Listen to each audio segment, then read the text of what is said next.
मेरे प्यारे देशवासियों, नमस्कार। आज पूरा देश रक्षाबंधन का त्योहार मना रहा है। सभी देशवासियों को इस पावन पर्व की बहुत-बहुत शुभकामनाएं। रक्षाबंधन का पर्व बहन और भाई के आपसी प्रेम और विश्वास का प्रतीक माना जाता है। यह त्योहार सदियों से सामाजिक सौहार्द का भी एक बड़ा उदाहरण रहा है।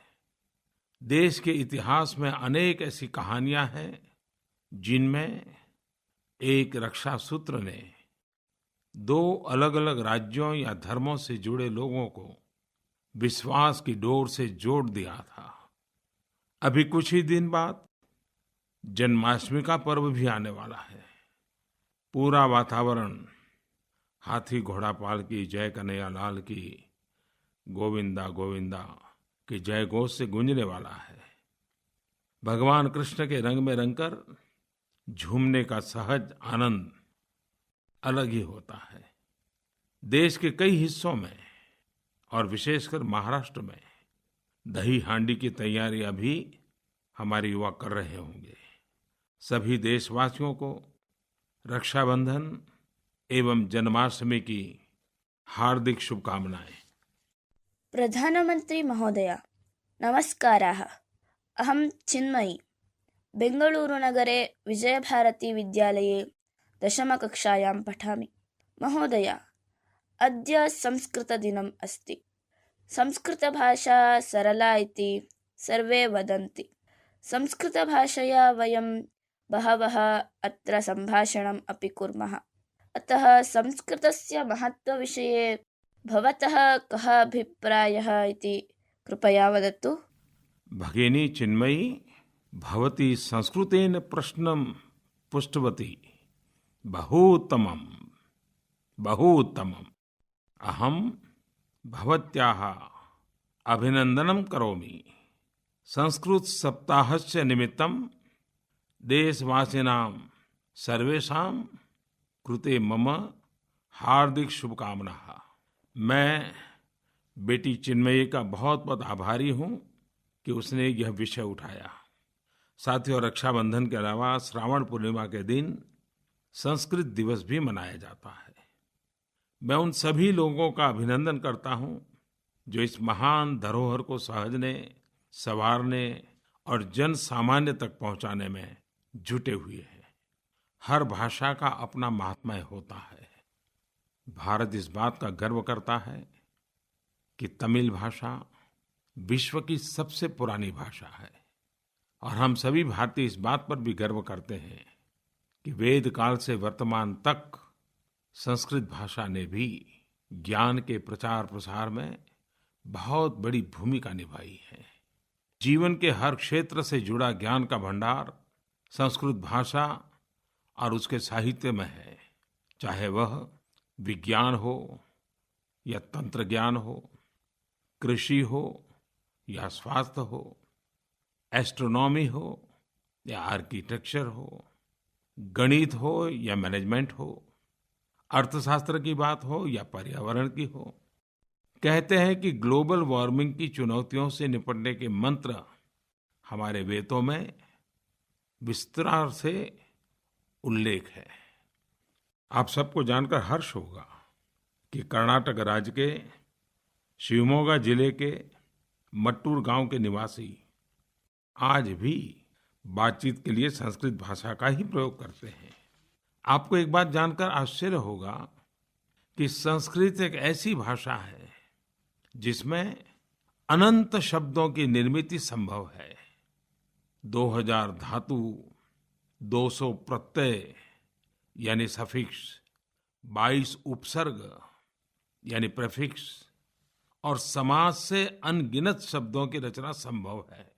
और इसलिए किसी भी सूक्ष्म से सूक्ष्म भाव या विषय को एक्यूरेटली डिस्क्राइब किया जा सकता है। और संस्कृत भाषा की एक विशेषता रही है। आज भी हम कभी अपनी बात को ताकतवर बनाने के लिए अंग्रेजी कोटेशंस का उपयोग करते हैं, कभी शेर शायरी का उपयोग करते हैं। लेकिन जो लोग संस्कृत सुभाषितों से परिचित हैं, उन्हें पता है कि बहुत ही कम शब्दों में इतना सटीक बयान संस्कृत सुभाषितों से होता है। और दूसरा, वो हमारी धरती से, हमारी परंपरा से जुड़े हुए होने के कारण समझना भी बहुत आसान होता है। जैसे जीवन में गुरु का महत्व समझाने के लिए कहा गया है, एकमपि अक्षरम यस्तु गुरुः शिष्यम प्रबोधयेत् पृथिव्याम नास्ति तद्द्रव्यम यत् दत्त्वा सह अंदरूणी भवेत्। अर्थात कोई गुरु अपने शिष्य को एक भी अक्षर का ज्ञान देता है तो पूरी पृथ्वी में ऐसी कोई वस्तु या धन नहीं जिससे शिष्य अपने गुरु का वह ऋण उतार सके। आने वाले शिक्षक दिवस को हम सभी इसी भाव के साथ मनाएं। ज्ञान और गुरु अतुल्य है, अमूल्य है, अनमोल है। माँ के अतिरिक्त शिक्षक ही होते हैं जो बच्चों के विचारों को सही दिशा देने का दायित्व उठाते हैं और जिसका सर्वाधिक प्रभाव भी जीवन भर नजर आता है। शिक्षक दिवस के मौके पर महान चिंतक और देश के पूर्व राष्ट्रपति भारत रत्न डॉक्टर सर्वपल्ली राधाकृष्णन जी को हम हमेशा याद करते हैं। उनकी जन्म जयंती को ही पूरा देश शिक्षक दिवस के रूप में मनाता है। मैं देश के सभी शिक्षकों को आने वाले शिक्षक दिवस की शुभकामनाएं देता हूं। साथ ही मैं ज्ञान, शिक्षा और छात्रों के प्रति आपके समर्पण भाव का अभिनंदन करता हूं। मेरे प्यारे देशवासियों, कठिन परिश्रम करने वाले हमारे किसानों के लिए मानसून नई उम्मीदें लेकर आता है। भीषण गर्मी से झुलसते पेड़ पौधे, सूखे जलाशयों को राहत देता है, लेकिन कभी-कभी यह अतिवृष्टि और विनाशकारी बाढ़ भी लाता है। प्रकृति की ऐसी स्थिति बनी है कि कुछ जगहों में दूसरी जगहों से ज्यादा बारिश हुई। अभी हम सब लोगों ने देखा, केरल में भीषण बाढ़ ने जनजीवन को बुरी तरह प्रभावित किया है। आज इन कठिन परिस्थितियों में पूरा देश केरल के साथ खड़ा है। हमारी संवेदनाएं उन परिवारों के साथ है जिन्होंने अपनों को गंवाया है। जीवन की जो क्षति हुई है उसकी भरपाई तो नहीं हो सकती, लेकिन मैं शोक संतप्त परिवारों को विश्वास दिलाना चाहता हूं कि 125 करोड़ भारतीय दुख की इस घड़ी में आपके साथ कंधे से कंधा मिलाकर खड़े हैं। मेरी प्रार्थना है कि जो लोग इस प्राकृतिक आपदा में घायल हुए हैं वे जल्द से जल्द स्वस्थ हो जाएं। मुझे पूरा विश्वास है कि राज्य के लोगों के जज्बे और अदम्य साहस के बल पर केरल शीघ्र ही फिर से उठ खड़ा होगा। आपदाएं अपने पीछे जिस प्रकार की बर्बादी छोड़ जाती हैं वे दुर्भाग्यपूर्ण है, लेकिन आपदाओं के समय मानवता के भी दर्शन हमें देखने को मिलते हैं। कच्छ से कामरूप और कश्मीर से कन्याकुमारी तक हर कोई अपने अपने स्तर पर कुछ न कुछ कर रहा है ताकि जहां भी आपत्ति आई हो, चाहे केरल हो या हिंदुस्तान के और जिले हो और इलाके हो, जनजीवन फिर से सामान्य हो सके। सभी एज ग्रुप और हर कार्यक्षेत्र से जुड़े लोग अपना योगदान दे रहे हैं। हर कोई सुनिश्चित करने में लगा है कि केरल के लोगों की मुसीबत कम से कम की जा सके, उनके दुख को हम बांटें। हम सभी जानते हैं कि सशस्त्र बलों के जवान केरल में चल रहे बचाव कार्य के नायक हैं। उन्होंने बाढ़ में फंसे लोगों को बचाने में कोई कसर नहीं छोड़ी।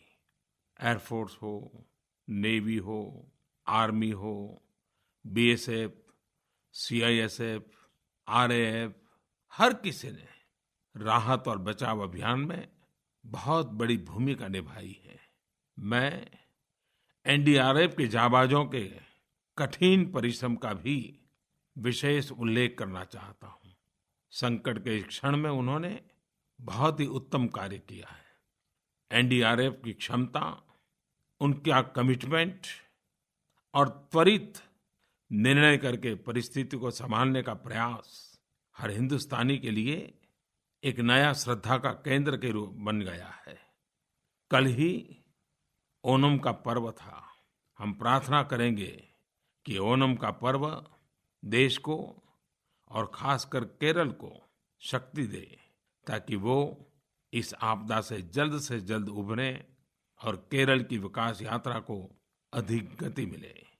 एक बार फिर मैं सभी देशवासियों की ओर से केरल के लोगों को और देश भर के अन्य हिस्सों में जहां-जहां आपदा आई है, विश्वास दिलाना चाहता हूं कि पूरा देश संकट की इस घड़ी में उनके साथ है। मेरे प्यारे देशवासियों, इस बार मैं मन की बात के लिए आए सुझावों को देख रहा था, तब देश भर के लोगों ने जिस विषय पर सबसे अधिक लिखा, वह विषय है हम सबके प्रिय श्रीमान अटल बिहारी वाजपेयी। गाजियाबाद से कीर्ति, सोनीपत से स्वाति वत्स, केरल से भाई प्रवीण, पश्चिम बंगाल से डॉक्टर स्वप्न बनर्जी, बिहार के कटिहार से अखिलेश पांडे, न जाने कितने अनगिनत लोगों ने नरेंद्र मोदी मोबाइल ऐप पर और माय गॉव पर लिखकर मुझे अटल जी के जीवन के विभिन्न पहलुओं के बारे में बात करने का आग्रह किया है। 16 अगस्त को जैसे ही देश और दुनिया ने अटल जी के निधन का समाचार सुना, हर कोई शोक में डूब गया। एक ऐसे राष्ट्र नेता जिन्होंने 14 वर्ष पहले प्रधानमंत्री पद छोड़ दिया था, एक प्रकार से गत 10 वर्ष से वे सक्रिय राजनीति से काफी दूर चले गए थे। खबरों में कहीं दिखाई नहीं देते थे, सार्वजनिक रूप से नजर नहीं आते थे। 10 साल का अंतराल बहुत बड़ा होता है, लेकिन 16 अगस्त के बाद देश और दुनिया ने देखा कि हिंदुस्तान के सामान्य मानवी के मन में ये 10 साल के कालखंड ने एक पल का भी अंतराल नहीं होने दिया। अटल जी के लिए जिस प्रकार का स्नेह, जो श्रद्धा और जो शोक की भावना पूरे देश में उमड़ पड़ी, वो उनके विशाल व्यक्तित्व को दर्शाती है। पिछले कई दिनों से अटल जी के उत्तम से उत्तम पहलू देश के सामने आ ही गए हैं। लोगों ने उन्हें उत्तम सांसद, संवेदनशील लेखक, श्रेष्ठ वक्ता, लोकप्रिय प्रधानमंत्री के रूप में याद किया है और करते हैं। सुशासन यानी गुड गवर्नेंस को मुख्य धारा में लाने के लिए यह देश सदा अटल जी का आभारी रहेगा। लेकिन मैं आज अटल जी के विशाल व्यक्तित्व का एक और पहलू, उसे सिर्फ स्पर्श करना चाहता हूं, और यह अटल जी ने भारत को जो पॉलिटिकल कल्चर दिया, पॉलिटिकल कल्चर में जो बदलाव लाने का प्रयास किया, उसको व्यवस्था के ढांचे में ढालने का प्रयास किया, और जिसके कारण भारत को बहुत लाभ हुआ है और आने वाले दिनों में बहुत लाभ होने वाला है, ये भी पक्का है। भारत हमेशा 91 संशोधन अधिनियम 2003 के लिए अटल जी का कृतज्ञ रहेगा। इस बदलाव ने भारत की राजनीति में 2 महत्वपूर्ण परिवर्तन किए। पहला ये कि राज्यों में मंत्रिमंडल का आकार कुल विधानसभा सीटों के 15% तक सीमित किया गया। दूसरा ये कि दल बदल विरोधी कानून के तहत तय सीमा 1/3 से बढ़ाकर 2/3 कर दी गई।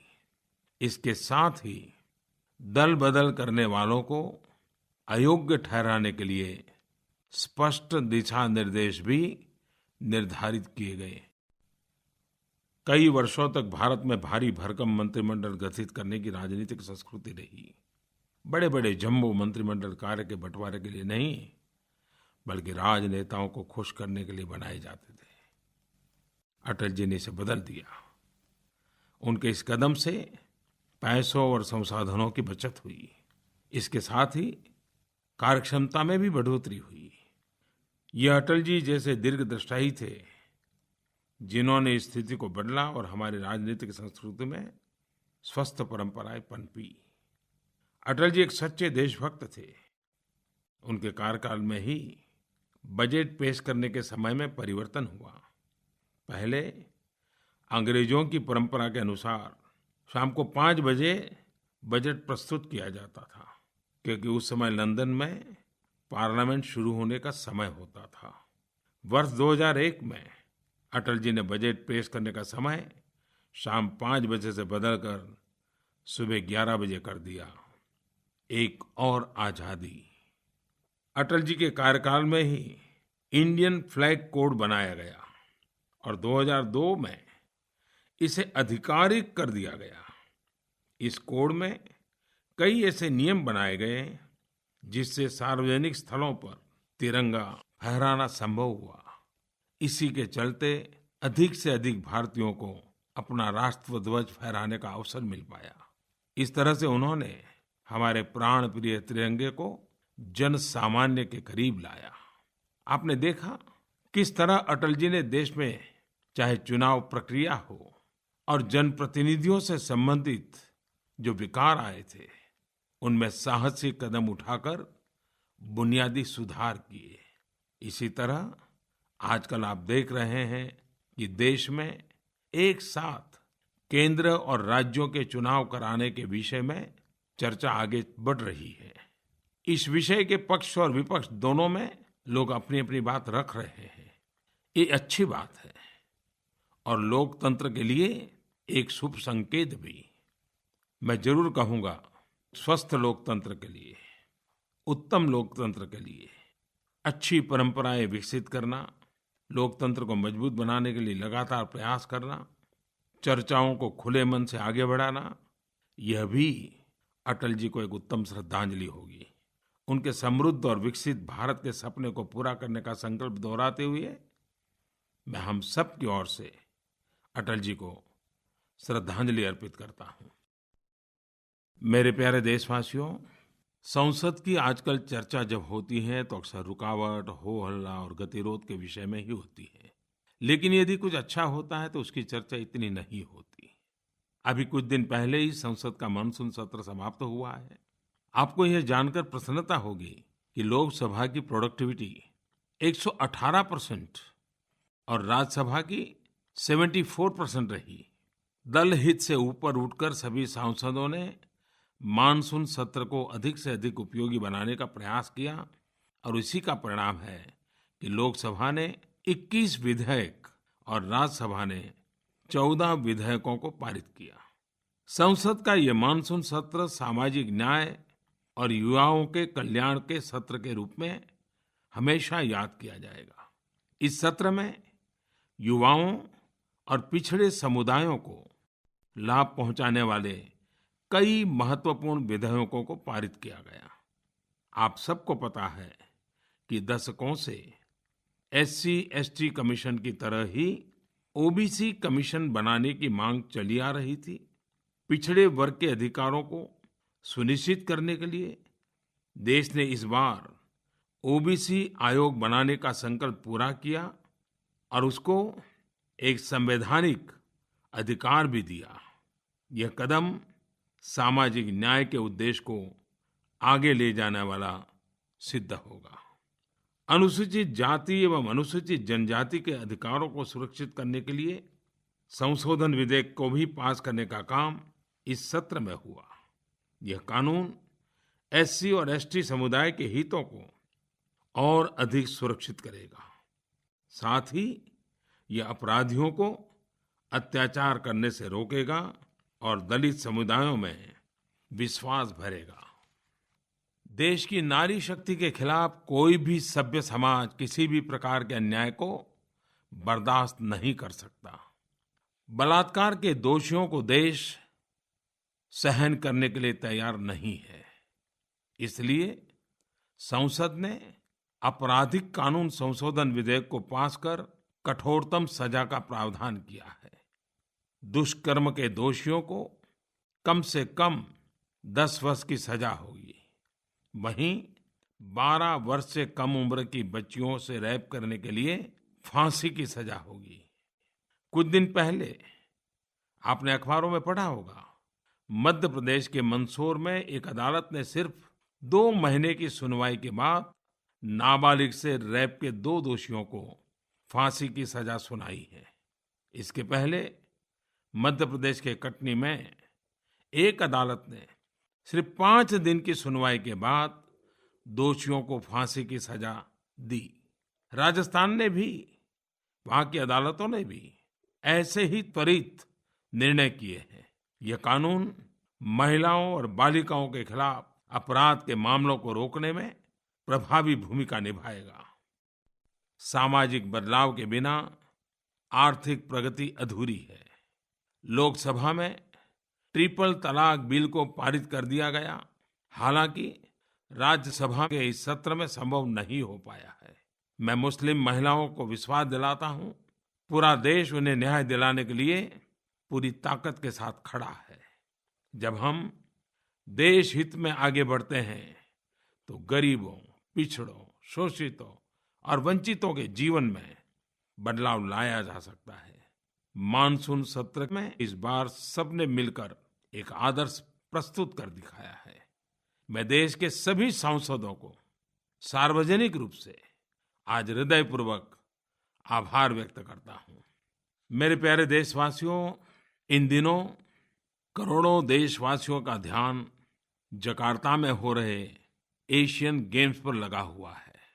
हर दिन सुबह लोग सबसे पहले अखबारों में, टेलीविजन में, समाचारों पर, सोशल मीडिया पर नजर डालते हैं और देखते हैं कि किस भारतीय खिलाड़ी ने मेडल जीता है। एशियन गेम्स अभी भी चल रहे हैं। मैं देश के लिए मेडल जीतने वाले सभी खिलाड़ियों को बधाई देना चाहता हूं। उन खिलाड़ियों को भी मेरी बहुत बहुत शुभकामनाएं हैं जिनकी स्पर्धाएं अभी बाकी हैं। भारत के खिलाड़ी विशेषकर शूटिंग और रेसलिंग में तो उत्कृष्ट प्रदर्शन कर ही रहे हैं, लेकिन हमारे खिलाड़ी उन खेलों में भी पदक ला रहे हैं जिनमें पहले हमारा प्रदर्शन इतना अच्छा नहीं रहा है। जैसे वुशु और रोइंग जैसे खेल। ये सिर्फ पदक नहीं है, प्रमाण है भारतीय खेल और खिलाड़ियों के आसमान छूते हौसलों और सपनों का। देश के लिए मेडल जीतने वालों में बड़ी संख्या में हमारी बेटियां शामिल हैं और ये बहुत ही सकारात्मक संकेत है। यहाँ तक कि मेडल जीतने वाले युवा खिलाड़ियों में 15-16 साल के हमारे युवा भी हैं। यह भी एक बहुत ही अच्छा संकेत है कि जिन खिलाड़ियों ने मेडल जीते हैं उनमें से अधिकतर छोटे कस्बों और गांवों के रहने वाले हैं और इन लोगों ने कठिन परिश्रम से इस सफलता को अर्जित किया है। 29 अगस्त को हम राष्ट्रीय खेल दिवस मनाएंगे। इस अवसर पर मैं सभी खेल प्रेमियों को शुभकामनाएं देता हूं। साथ ही हॉकी के जादूगर, महान खिलाड़ी श्री ध्यानचंद जी को अपनी श्रद्धांजलि अर्पित करता हूं। मैं देश के सभी नागरिकों से निवेदन करता हूं कि वे जरूर खेलें और अपनी फिटनेस का ध्यान रखें, क्योंकि स्वस्थ भारत ही संपन्न और समृद्ध भारत का निर्माण करेगा। जब इंडिया फिट होगा तभी भारत के उज्जवल भविष्य का निर्माण होगा। एक बार फिर मैं एशियन गेम्स में पदक विजेताओं को बधाई देता हूं। साथ ही बाकी खिलाड़ियों के अच्छे प्रदर्शन की कामना करता हूं। सभी को राष्ट्रीय खेल दिवस की भी बहुत बहुत शुभकामनाएं। प्रधानमंत्री जी नमस्कार। मैं कानपुर से भावना त्रिपाठी, एक इंजीनियरिंग की छात्रा बात कर रही हूँ। प्रधानमंत्री जी, पिछले मन की बात में आपने कॉलेज जाने वाले छात्र छात्राओं से बात की थी और उससे पहले भी आपने डॉक्टरों से, चार्टर्ड अकाउंटेंट से, उनसे बातें करी। मेरी आपसे एक प्रार्थना है कि आने वाले 15 सितंबर को, जो कि एक इंजीनियर्स डे के तौर पे मनाया जाता है, उस उपलक्ष्य में अगर आप हम जैसे इंजीनियरिंग के छात्र छात्राओं से कुछ बातें करें जिससे हम सबका मनोबल बढ़ेगा और हमें बहुत खुशी होगी और आगे आने वाले दिनों में हम अपने देश के लिए कुछ करने का हमें प्रोत्साहन भी मिलेगा। धन्यवाद। नमस्ते भावना जी, मैं आपकी भावना का आदर करता हूँ। हम सभी ने ईंट पत्थरों से घरों और इमारतों को बनते देखा है, लेकिन क्या आप कल्पना कर सकते हैं कि लगभग 1200 साल पहले एक विशाल पहाड़ को, जो कि सिर्फ सिंगल स्टोन वाला पहाड़ था, उसे एक उत्कृष्ट, विशाल और अद्भुत मंदिर का स्वरूप दे दिया गया। शायद कल्पना करना मुश्किल हो, लेकिन ऐसा हुआ था। और वो मंदिर है महाराष्ट्र के एलोरा में स्थित कैलाशनाथ मंदिर।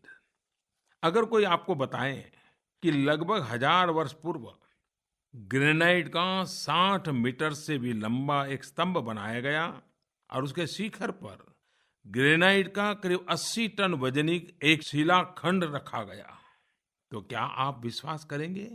लेकिन तमिलनाडु के तंजावुर का बृहदेश्वर मंदिर वो स्थान है जहां स्थापत्य कला और इंजीनियरिंग के इस अविश्वसनीय मेल को देखा जा सकता है।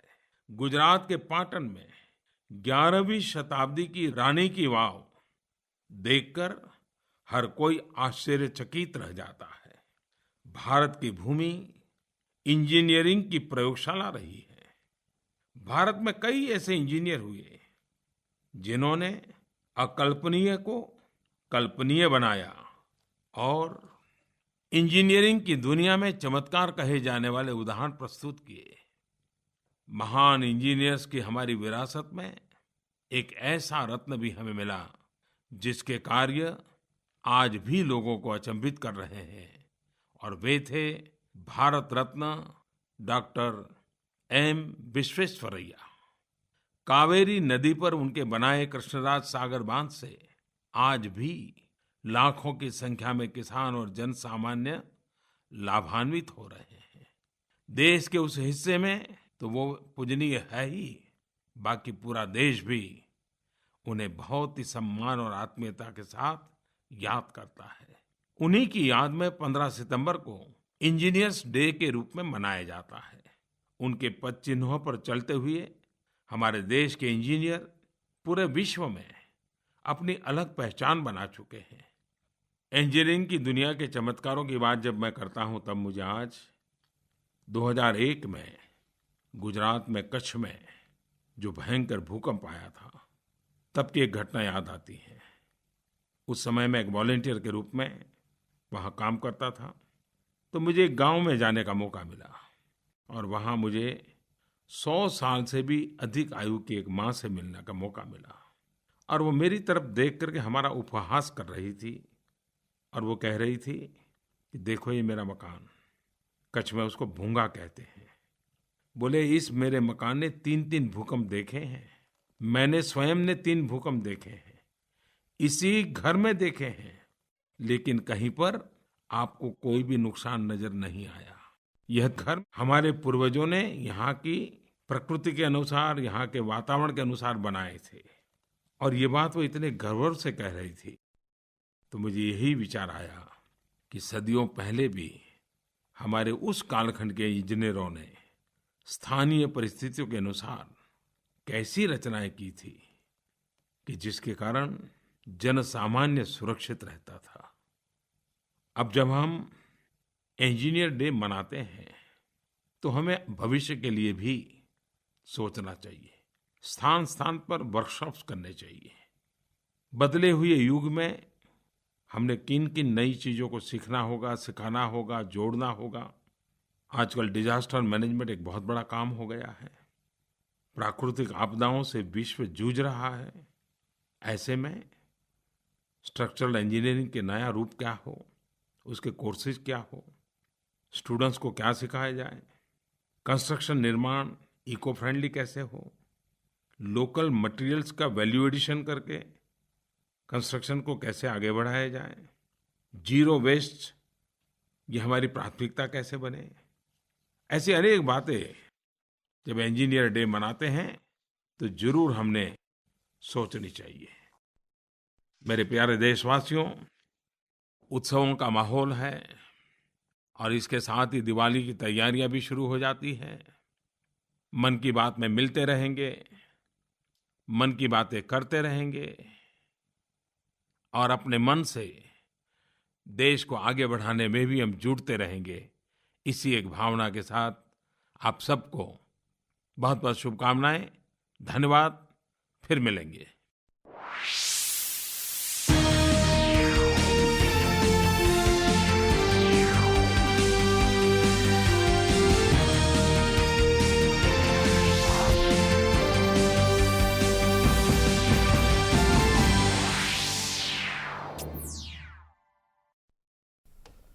नमस्कार, मैं हूं असीम मिश्रा और आप अभी सुन रहे थे प्रधानमंत्री के मन की बात। तमाम विषयों पे प्रधानमंत्री ने अपने मन की बात कही। उन्होंने शुरुआत